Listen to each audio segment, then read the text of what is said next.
নমস্কার, আমার চ্যানেলে আপনাদের সকলকে স্বাগত জানাই। আজ আমি তৃতীয় শ্রেণী সেকেন্ড এক্সাম রায়মার্টিন কোশ্চেন ব্যাংকের গণিত অষ্টম স্কুল পুরুলিয়া জেলা স্কুলটির সমস্ত প্রশ্ন উত্তরগুলো সলভ করে দেখাবো। তাহলে চলো শুরু করা যাক। প্রথমে আছে শূন্যস্থান পূরণ করো। ভাগশেষ ভাজকের চেয়ে ড্যাশ হয়, ভাগশেষ ভাজকের চেয়ে ছোট হয়। 18 থেকে 3 বিয়োগ করা যায় 6 বার। 6টা 7 পর পর যোগ করলে হবে 42। বিয়োগের সংক্ষিপ্ত পদ্ধতি হলো ভাগ। জোড় সংখ্যার সঙ্গে 1 যোগ করলে পাই বিজোড় সংখ্যা। তারপরে আছে সঠিক উত্তরের নিচে দাগ দাও।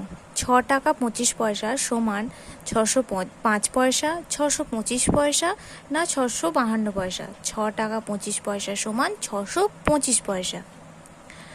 একটি বর্গাকার চিত্রের বাহুর সংখ্যা 4টি, 3টি, 5টি। একটি বর্গাকার চিত্রের বাহুর সংখ্যা 4টি। 5 বার 7 ঘর লাফালে যায়, 5 বার 7 ঘর লাফালে যায় 53, 35, 42, 35।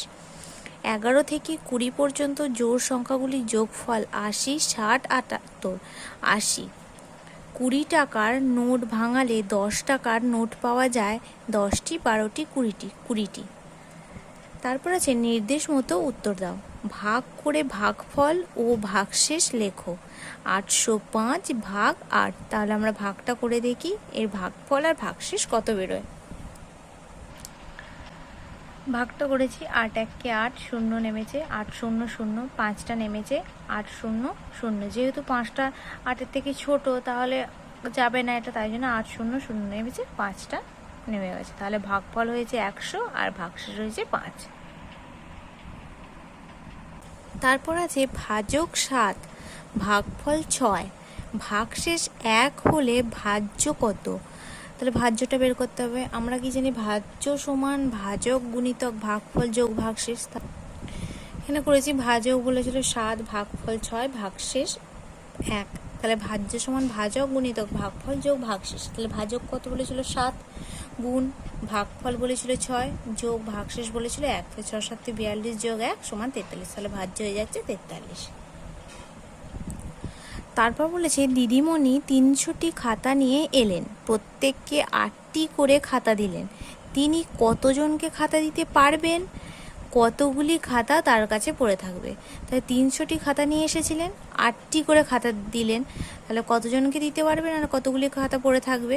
তাহলে এটা আমরা ভাগ করে দেখব। দেখো এখানে ভাগটা করেছি, দিদিমণি খাতা নিয়ে এলেন 300টি, প্রত্যেক খাতা দিলেন 8টি করে। তাহলে ভাগটা করেছি 3 8 24, 4 আর 10 6, 0 নামিয়েছি, 7 8 56 করেছি, 6 আর 4 10, এটা বিয়োগ করেছি। তাহলে এখানে ভাগ শেষ হয়েছে, মানে 4টি পড়ে আছে। তাহলে কি হচ্ছে, তিনি 37 জনকে খাতা দিতে পারবেন। 37 জন মানে ভাগফল 37, 37 জনকে খাতা দিতে পারবে আর পড়ে থাকবে 4টি খাতা।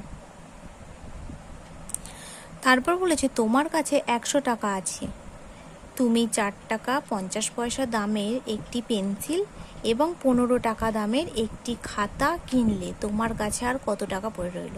তাহলে পেন্সিল আর খাতা কত টাকা কত পয়সা দিয়ে কিনেছে, এই দুটোকে যোগ করব। যোগ করে যেটা বেরোবে সেটা দিয়ে আমার কাছে যত টাকা আছে সেইটার সাথে বিয়োগ করবো। তাহলে চলো অঙ্কটা করে দেখা যাক।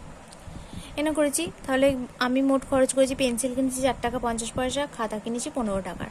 তাহলে 4 টাকা 50 পয়সা আর 15 টাকা যোগ করে পেয়েছি 19 টাকা 50 পয়সা। এবার আমার কাছে আছে কত টাকা, 100 টাকা। আর কত টাকা খরচ হয়েছে, 19 টাকা 50 পয়সা। তাহলে 100 টাকার সাথে 19 টাকা 50 পয়সা বিয়োগ করে হয়েছে 80 টাকা 50 পয়সা।